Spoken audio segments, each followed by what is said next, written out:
สบายดี Healthy Style by ตูนเดี๋ยวมื้อนี้ตุนขอมาลงกับหมู่เพื่อนในหัวข้อการดื่มกาแฟมีคุณประโยชน์แนวใดในช่วงที่ว่าเฮาลดน้ำหนักหลายคนคงสงสัยว่าเอ๊ะเป็นอย่างจึงเห็นหลายๆคนดื่มกาแฟในช่วงที่ว่าลดน้ำหนักเนาะตุนอยากให้ทุกคนเข้าใจในที่นี้ว่าคำว่ากาแฟในที่นี้แม่นหมายถึงกาแฟดำที่บ่มีส่วนผสมของครีมเทียมและน้ำตาลต่างๆการที่เฮาดื่มกาแฟสิ่งที่เฮาอยากได้นั่นก็คือคาเฟอีนมีคุณประโยชน์ไปช่วยในการกดความหิวหรือว่าลดพรความหิวของเฮาลงฉะนั้นไผที่อยู่ในช่วงของฟาสติ้งตุนจะแนะนำให้ดื่มกาแฟ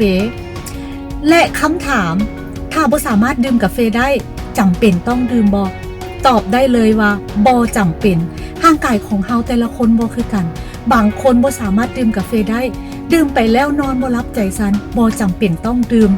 เพียงแต่ดื่มน้ำก็เพียงพอแล้ว